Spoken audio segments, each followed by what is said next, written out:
الشيطان الرجيم بسم الله الرحمن الرحيم الحمد لله رب العالمين وصلى الله على محمد وعلى آله الطيبين الطاهرين الذين أذهب الله عنهم الرجس وطهرهم تطهيرا اللهم صل على محمد وآل محمد ولعنة الدائمة الباقية على أعدائهم ومنكر فضائلهم وغاصب حقوقهم أجمعين من يوم عداوتهم إلى قيام يوم الدين أما بعد يا عباد الله أوصيكم ونفسي بتقوى الله فإن التقوى خير الزاد وبح المعاد وتنفع يوم لا ينفع فيه مال ولا بنون إلا من أتى الله بقلب سليم وصلى الله على محمد وعلى آله الطيبين الطاهرين اللهم صل على محمد وآل محمد وعجل فرجهم আমার প্রিয় দর্শক ও শ্রোতাবৃন্দ আসসালামু আলাইকুম ওয়া রাহমাতুল্লাহি ওয়া বারাকাতুহু। আপনাদের সকলকে আন্তরিক সালাম ও শুভেচ্ছা জানিয়ে আজকের অনুষ্ঠান ইসলাম ইন বাংলায় আপনাদেরকে স্বাগতম জানাই। আশা করি আপনারা যে যেখানে আছেন ভালো আছেন, কুশল ও মঙ্গলে আছেন, সুখে থাকুন, শান্তিতে থাকুন, সমস্ত প্রকারের দুঃখ কষ্ট থেকে মুক্তিতে থাকুন। আল্লাহ রব্বুল আলামিনের কাছে এই কামনা করি। যারা অসুস্থ আল্লাহ তাদেরকে সুস্থতা দান করুন, যারা ঋণে ভুগছে আল্লাহ তাদেরকে ঋণ মুক্তি করুন। ওইরূপ যাদের জীবনে কোনো প্রকারের অভাব বা অশান্তি আছে আল্লাহ রব্বুল আলামিন তাদের সকলের জীবনে সুখ শান্তি দান করুন ও সকলের মনোকামনা ও আশাকে পূরণ করুন। আমাদের সকলকে সৎ পথে চলার, অসৎ পথ থেকে দূরে থাকার এবং এক অপরকে সৎ উপদেশ দেওয়ার তৌফিক দান করুন। আমরা যেন সত্য বা হক জিনিসকে জেনে শুনে মেনে তার উপরে আমাল করে সেটা অন্যদের সামনে তুলে ধরতে পারি বা সকলের কাছে পৌঁছে দিতে পারি। আল্লাহ রব্বুল আলামিন আমাদেরকে সেই মনোবল ও নেক তৌফিক দান করুন। আমিন ইয়া রাব্বাল আলামিন। এই দোয়ার সঙ্গে আজকের পর্ব শুরু করতে চলেছি। বিনা কোনো ভূমিকায় সরাসরি আপনাদের পাঠানো প্রশ্নের উত্তর দিতে চাই। তাই আসুন দেখি কোথা থেকে কে কি প্রশ্ন করছেন বা কে কি জানতে চাচ্ছেন। আসসালামু আলাইকুম, আমি মুর্শিদাবাদ থেকে মহসিনা বলছি। মৌলানা সাহেব, সূরা রুমের 1 থেকে 7 পর্যন্ত উচ্চারণ সহ ব্যাখ্যা করতে বলেছিলাম। আপনি 1 থেকে 25 পর্যন্ত ব্যাখ্যা করেছেন, তাই আমার অনুরোধ বাকি আয়াতগুলো আপনি উচ্চারণ সহ ব্যাখ্যা করবেন ইসলামিক বাংলায়। আল্লাহুম্মা সাল্লি আলা মুহাম্মদ ওয়া আলি মুহাম্মদ। ওয়ালাইকুম আসসালাম ওয়া রাহমাতুল্লাহি ওয়া বারাকাতুহু। আমার প্রিয় বোন, আপনার ভয়েসমেল বা অডিও রেকর্ডিং পাঠানোর জন্যে ধন্যবাদ জানাই এবং পুনরায় আবার আপনার দাবি স্মরণ করিয়ে দেওয়ার জন্যেও কৃতজ্ঞ জ্ঞাপন করি। আমি যখন সুযোগ পাচ্ছিলাম আপনার অনুরোধকে রেখে বা দেখে সূরা রুমের কিছু কিছু আয়াতের অনুবাদ বা ব্যাখ্যা করছিলাম, কিন্তু যখন কারোর প্রশ্ন আসছিল বা প্রশ্ন থাকতো যে হুজুর এই কয়টি আয়াতের আপনি একটু অর্থ বলুন বা ব্যাখ্যা করুন, যেমন আমার প্রিয় সুরাজ শেখ ভাই সবসময় সুন্দর আয়াত সিলেক্ট করে তার তর্জমা, অনুবাদ বা তার তাফসির জানার জন্যে প্রশ্ন রাখেন, অন্যরাও রেখেছেন।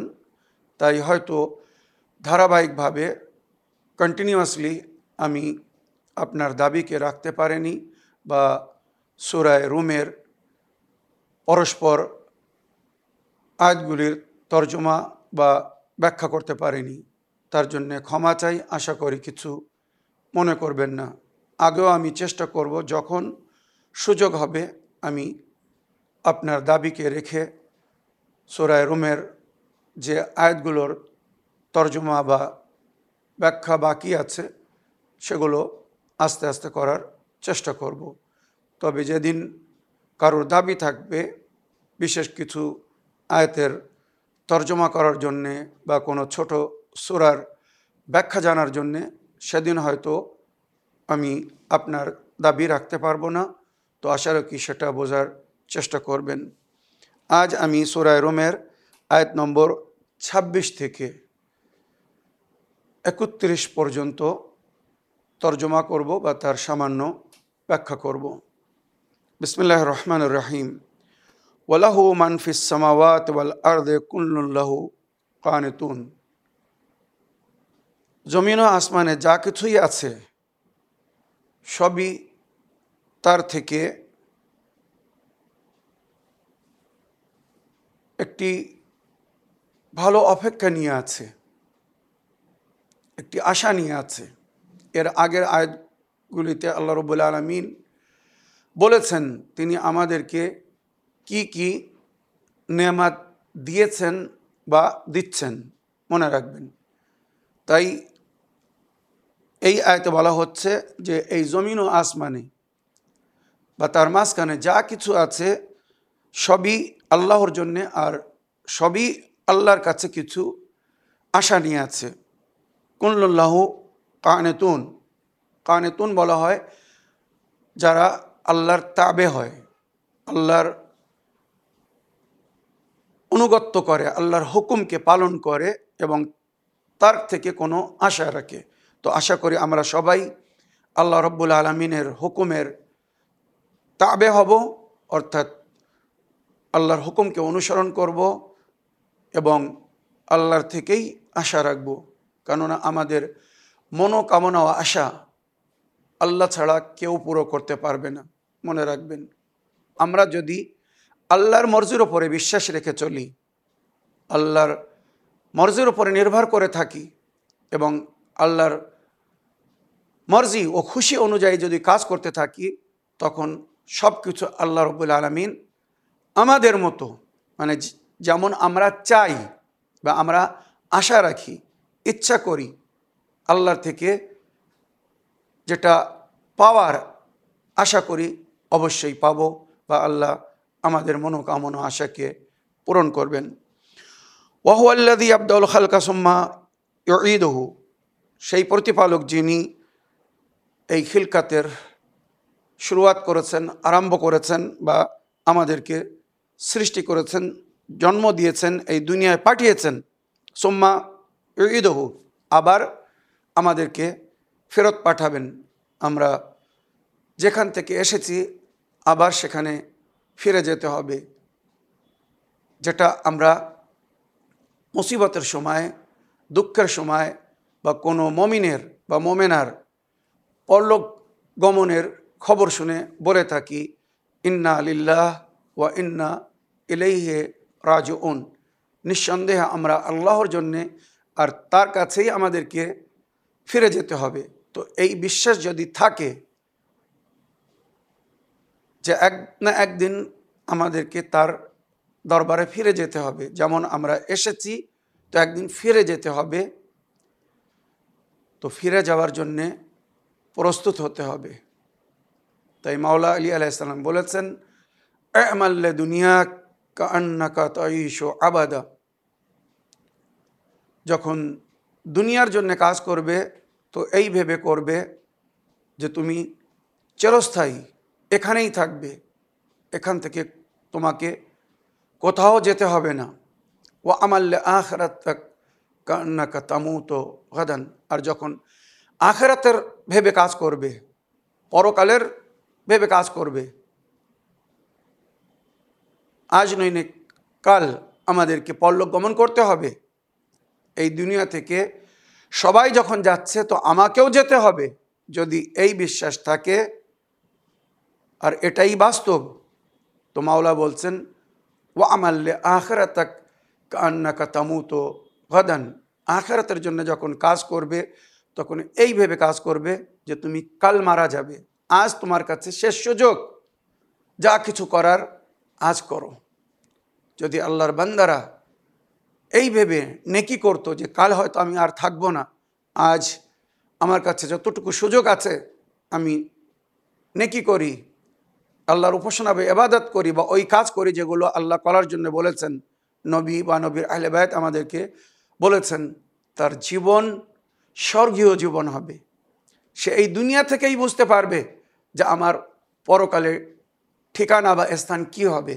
তাই হাদিসে বলা হয়েছে মুমিন যদি চায় তো এখান থেকেই নিজের জান্নাতের দর্শন করতে পারে, নিজের পরকালের স্থান দেখে যেতে পারে। এগুলো কাদের জন্যে?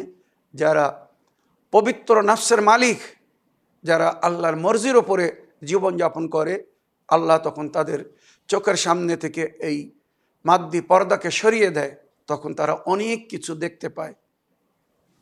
যেমন কারবালার শহীদরা শাহাদাত বরণ করার আগে যা সেই নিজের জায়গা দেখে নিয়েছিল, জান্নাতে কে কোথায় থাকবে, কার কত উচ্চ স্থান হবে। ওয়াহুয়াল্লাযী ইয়াবদাউল খালকা সুম্মা ইউঈদুহু, আল্লাহ তোমাদেরকে সৃষ্টি করেছেন আবার তোমাদেরকে ফেরত পাঠাবেন। ওয়াহুয়া আহওয়ানু আলাইহি, আর এটা তার জন্য খুব সহজ। ওয়ালাহুল মাসালুল আলা ফিস সামাওয়াতি ওয়াল আরদ, তার জন্যই উচ্চ উদাহরণ জমিন ও আসমানে। ওয়াহুয়াল আজিজুল হাকিম, আর সেই খোদা জনপ্রিয়, পপুলার, সমস্ত মমিন ও মোমেনাতদের পছন্দ এবং সমস্ত হিকমাতের মালিক সেই আল্লাহ। যারা মমিন না, প্রকৃত মমিন না বা মমেনা না, তারা আল্লাহর বিচার নিয়ে, আল্লাহর সিদ্ধান্ত নিয়ে মতভেদ করে বা আল্লাহর সিদ্ধান্তকে, আল্লাহর বিচারকে অপছন্দ করে, তারা আল্লাহর থেকে রাজি হয় না। কিন্তু যারা মমিন তারা জানে আমার সঙ্গে যেটা হচ্ছে বা যেটা হয়েছে এতেই আল্লাহর মর্জি, সুতরাং আমাকে তাতেই রাজি হতে হবে বা রাজি থাকা উচিত। যারাবা লাকুম মাসালান মিন আনফুসিকুম, আল্লাহ তোমাদের থেকেই উদাহরণ দিয়েছে।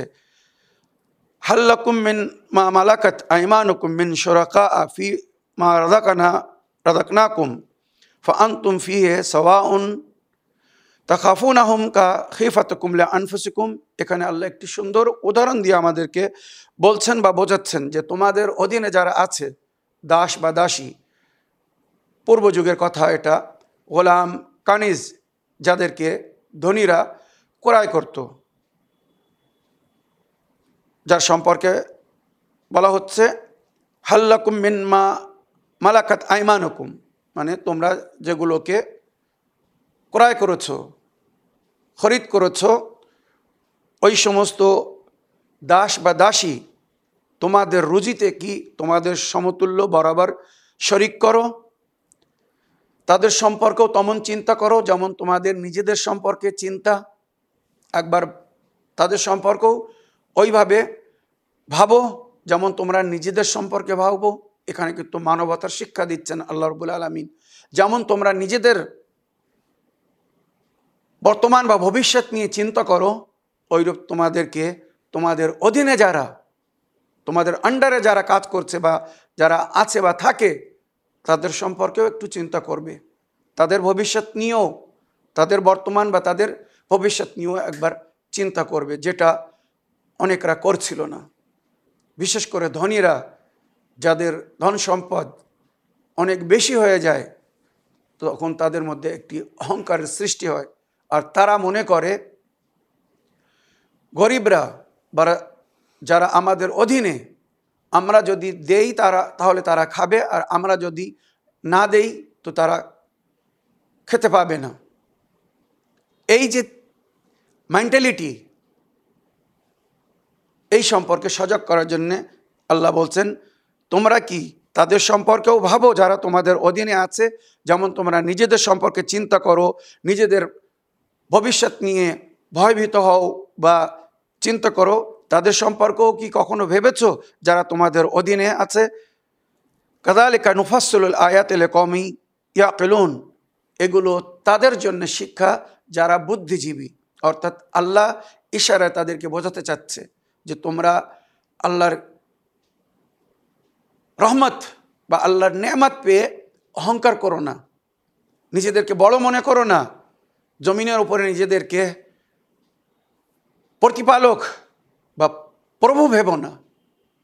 আল্লাহ দিচ্ছে বলে তোমরা দিচ্ছ, যদি আল্লাহ না দিত তোমরা দিতে পারতে না। আগে আল্লাহ রাব্বুল আলামিনের ইরশাদ হচ্ছে সূরা রুম আয়াত নম্বর 29, বলে ইত্তাবা আল্লাযিনা যালামু আহওয়াহুম বিগাইরি ইলমিন, যারা জালিম, অত্যাচারী, অহংকারী, যারা নিজের ধন দৌলত পেয়ে নিজেকে বড় মনে করে আর অন্যদেরকে ছোট মনে করে, অন্যদেরকে দমন করে রাখতে চায়, এদের সম্পর্কে বলছে আল্লাহ রাব্বুল আলামিন বলছেন বাল ইত্তাবা আল্লাযিনা যালামু আহওয়াহুম, এরা নিজের মন ইচ্ছার অনুগত্য করছে।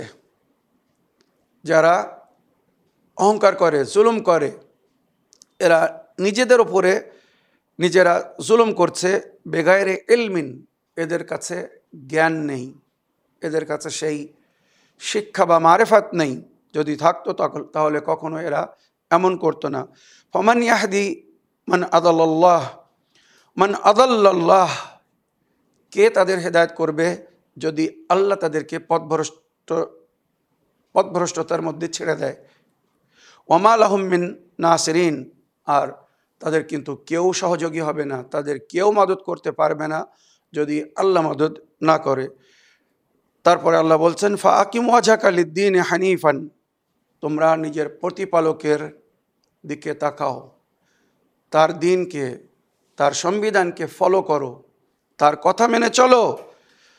ফিতরাতাল্লাহিল্লাতী ফাতারান নাস আলাইহা, আর সেই প্রাকৃতিক ন্যাচারাল ওয়ে বা পথকে ধারণ করো যেটা আল্লাহ নিজের বান্দাদেরকে দিয়েছেন।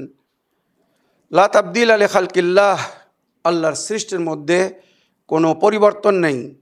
যালিকা দ্বীনুল কাইয়িম, এটাই হচ্ছে তার মজবুত দিন বা সংবিধান বা মানব জীবনের জন্যে সুন্দর পদ্ধতি।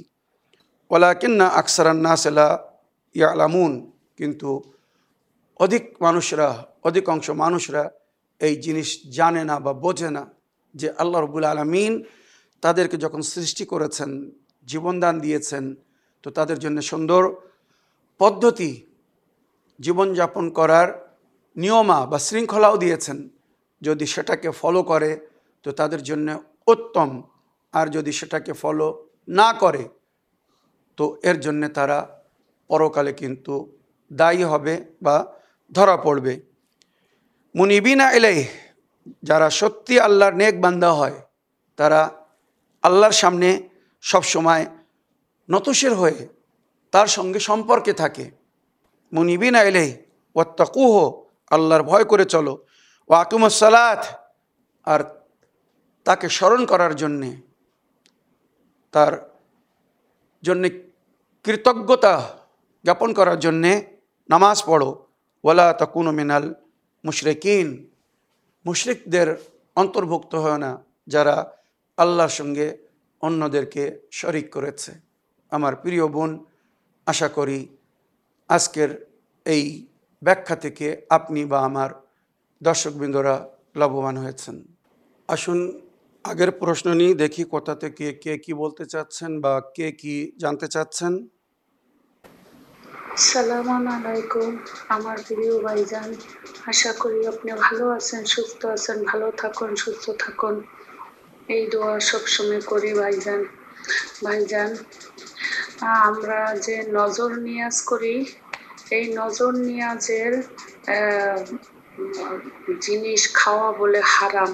নজর নিয়াজ বলে আমরা যা নজর নিয়াজ করি, আমরা সূরা ফাতিহা পড়িয়া সমস্ত পানাহার রেখে সেই করি, এই এই এই তোবারে বলে সবাই মাইনি খুশি খুশি খায়, এইটা বলে খাওয়া হারাম।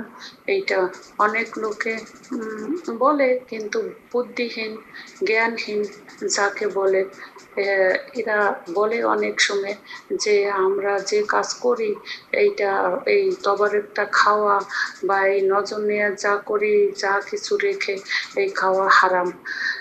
আমি ওই লোকদের বলি, এরা কি বুদ্ধিহীন নাকি লেখাপড়া বান্দা বলে বুদ্ধিমান হয়? এ তো লেখাপড়া বান্দা জ্ঞানহীন, বুদ্ধিহীন। এটাই আমার কাছে লাগছে যে যারা এইসব কথাগুলো বলছে। খোদা হাফেজ, ফিমানিল্লাহ। ওয়ালাইকুম আসসালাম রহমতুল্লাহি ওবরাকাতুহ। আমার প্রিয় আপামনি, আপনার ভয়েসমেল পাঠানোর জন্য আপনাকে অসংখ্য ধন্যবাদ জানাই। যারা নজর নিয়াজ নিয়ে ওই ধরনের কথা বলে ওরা জালিম, অত্যাচারী, বিবেকহীন, জ্ঞানহীন বা মারেফাতহীন। ওদের মধ্যে যদি সেই জ্ঞান, সেই মারেফাত থাকতো, নজর নিয়াজ বিষয়ে কখনো ওই ধরনের কথা বলতো না। এ কথা আমি বলছি না, কোরআন বলছে। আল্লাহ রাব্বুল আলামিন বলছেন, নজর নিয়াজের জিকির কোরআনে হয়েছে।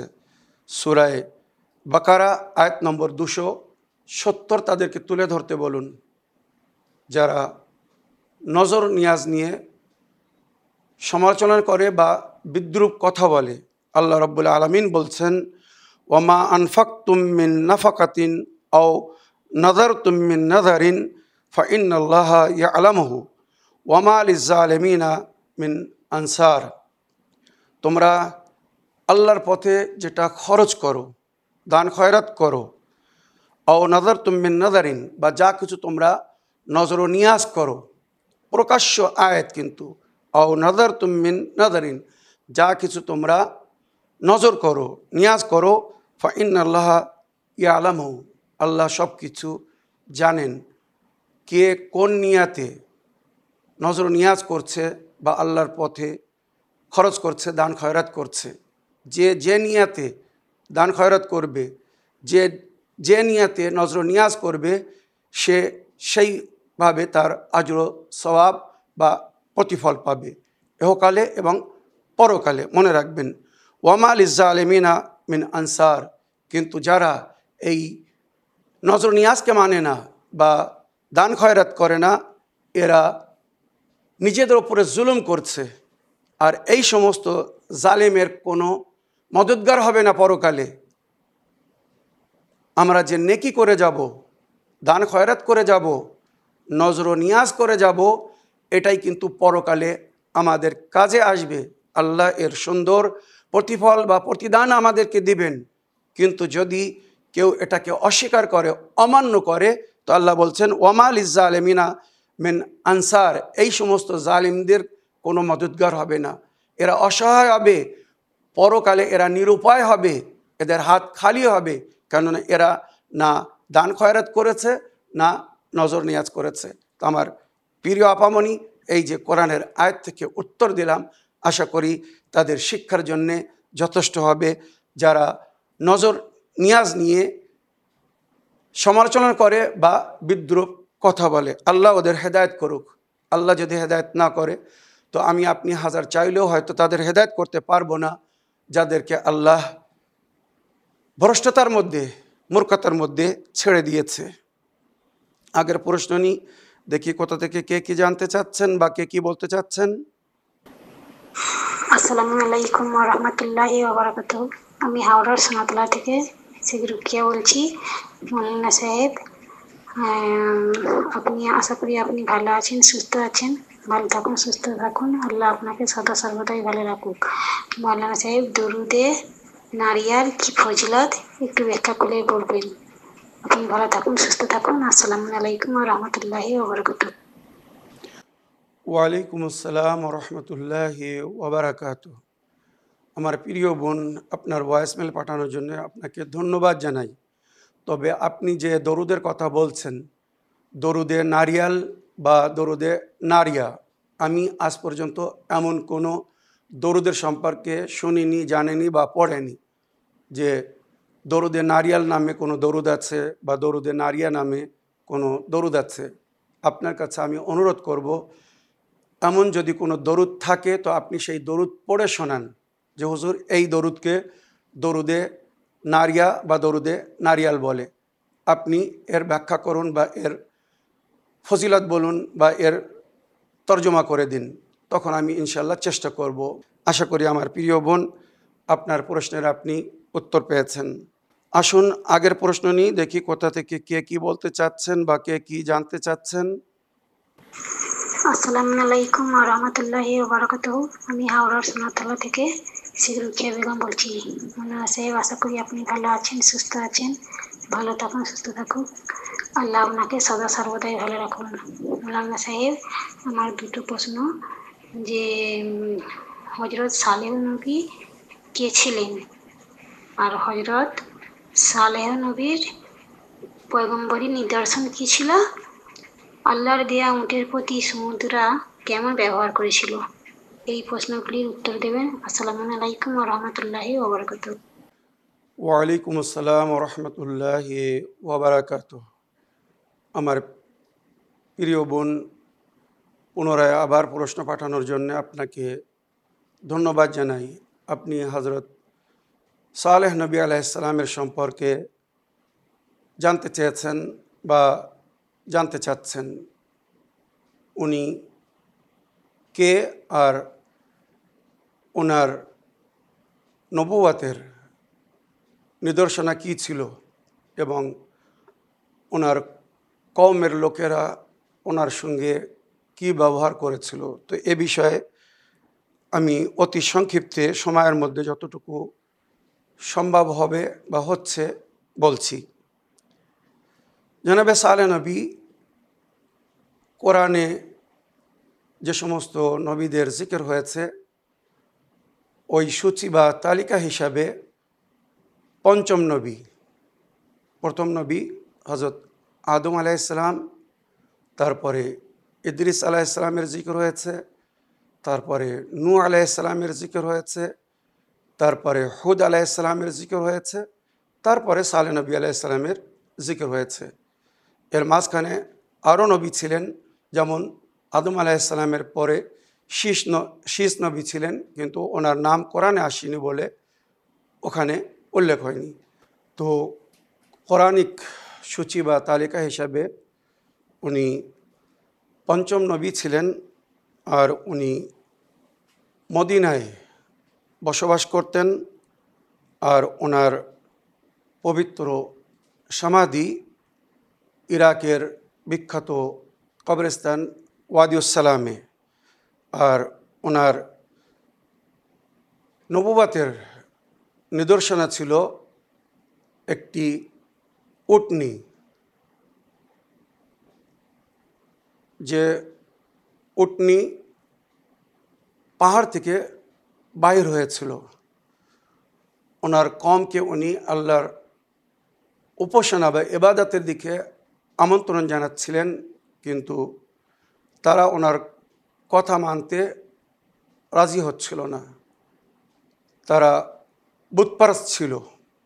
সুতরাং যখন হজরতে সালেহ নবী তাদেরকে আল্লাহর উপাসনা বা ইবাদতের দিকে আমন্ত্রণ জানালেন, তো তারা বলল, আপনাকে আমরা আল্লাহর নবী তখনই মানব আর আপনার কথা তখনই গ্রান্টেড হবে যখন আপনি এই পাহাড় থেকে আপনার প্রতিপালককে বলুন একটি উট বাহির করতে।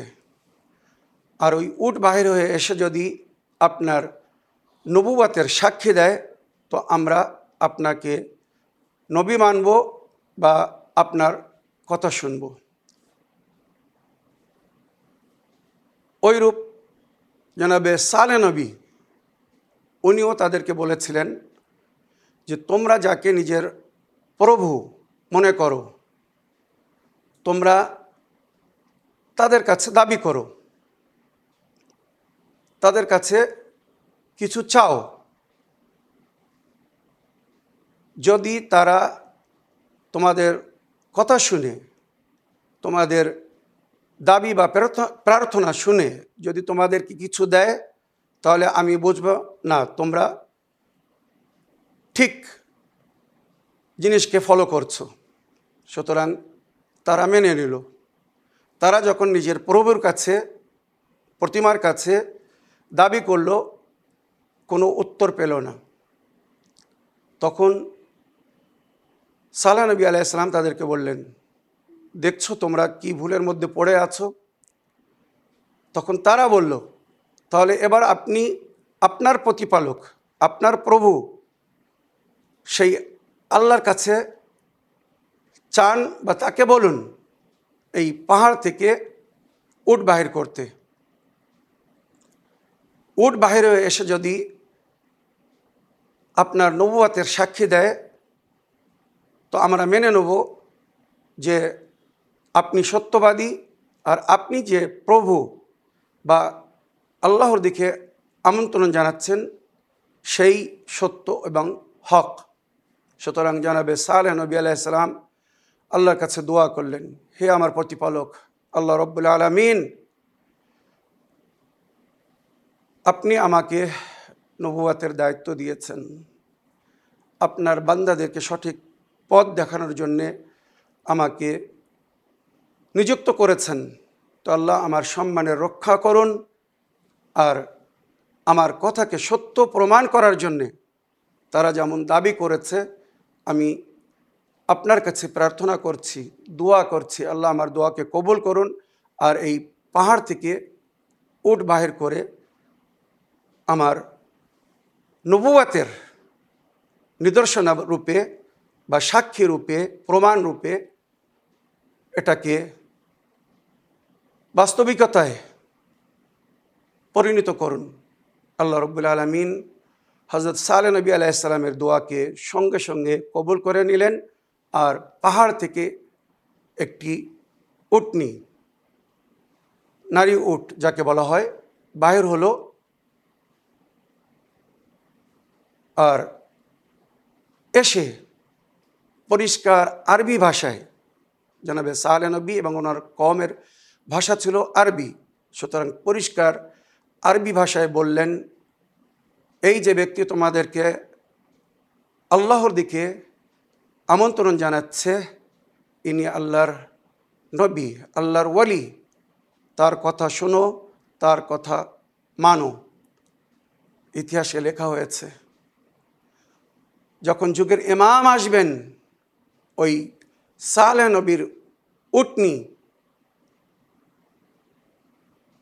কওমে আদ ও সামুদ যার পা কেটে দিয়েছিল, যুগের ইমাম ওই উটনিকে নিজের সঙ্গে নিয়ে আসবেন, আর ওই উটনি যুগের ইমামের ইমামাতের উপরে সাক্ষী দিবে, যেটা শুনে সবাই মেনে নেবে যে এক অবলা প্রাণী, পশু যখন কথা বলছে, তার মানে যেটা বলছে এটা সত্য বা হক।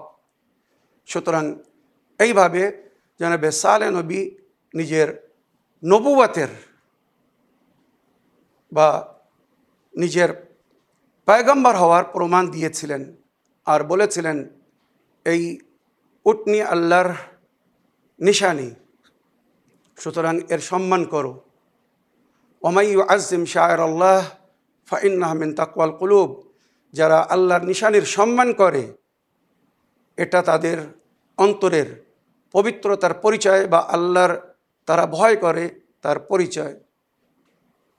জনাবে সালেহ নবী বললেন, এই উট এই নদী বা দরিয়া থেকে একদিন পানি পান করবে, আর একদিন তোমরা পানি পান করবে, কিন্তু জালেমরা, মূর্খ বা পাপী কম নবীর কথা না মেনে তারা সেই উটকে যখন দেখল যে আমাদের হকের পানি উট পান করে নিচ্ছে, সুতরাং তারা উটের পা কেটে দিয়েছিল। যেই উটের পা কেটে দিল, আল্লাহর গজব হলো তাদের উপরে। যদি বিস্তারিত ঘটনা শোনাই, তার জন্য অনেক সময়ের প্রয়োজন আছে। তো আমার প্রিয় বোন, কওমে সালেহ বা কওমে আদ ও সমুদ যাদেরকে বলা হয়, তারা যখন এই অন্যায় করলো, এই অবিচার করলো, এই পাপ করলো, তো আল্লাহ তাদেরকে সঙ্গে সঙ্গে শাস্তি দিল। কিন্তু আমাদের নবী রাহমাতুল্লিল আলামিন নবী, উনি আল্লাহর কাছ থেকে একটি অঙ্গীকার নিয়েছিলেন যে, হে আমার প্রতিপালক, যখন আমাকে আপনি রহমাতুল্লিল আলামিন করে পাঠাচ্ছেন বা পাঠিয়েছেন, তো আমার কওমের উপরে যেন প্রকাশ্য আযাব নাজিল না হয়, যেমন এর আগের নবীর উম্মতের উপরে বা কওমের উপরে হয়েছিল। তাই আজ হয়তো উম্মতে মুসলিমা আল্লাহর অনেক আযাব ও গজব থেকে বেঁচে আছে, হাজার পাপ করার পরেও, হাজার নবী বা আল্লাহর হুকুমের বিরোধিতা করার পরেও। আমার প্রিয় দর্শক ও শ্রোতাবৃন্দ বা আমার প্রিয় বোন, আশা করি জানাবে সালেহ নবীর যে ঘটনা বললাম, এর থেকে উম্মাত শিক্ষা লাভ করবে। ওনার টোটাল বয়স ছিল 280 বছর, আর এর মধ্যে 104 বছর উনি নবুয়তের দায়িত্ব পালন করে আল্লাহর বান্দাদেরকে আল্লাহ দিকে আমন্ত্রণ জানিয়েছিলেন, হেদায়েত করেছিলেন। কোরআনে 9 জায়গায় ওনার নাম এসেছে, আর ওনার কওমকে কওমে সামুদ বলা হয়েছে। আর ওনার নবুয়তের নিদর্শনা ছিল ওই উট যে পাহাড় থেকে বাইর হয়েছিল আর সাক্ষী দিয়েছিল। উনি আল্লাহর দেওয়া বিশেষ দায়িত্বশীল নবীদের মধ্যে একজন নবী ছিলেন। আমার প্রিয় বোন, আশা করি আপনার প্রশ্নের আপনি উত্তর পেয়েছেন। এই বলে আমার আজকের বক্তব্য এখানে শেষ করলাম। ওয়া আখিরু দাওয়ানা আলহামদুলিল্লাহি রাব্বিল আলামিন। ওয়াসসালামু আলাইকুম ওয়া রাহমাতুল্লাহি ওয়া বারাকাতুহু।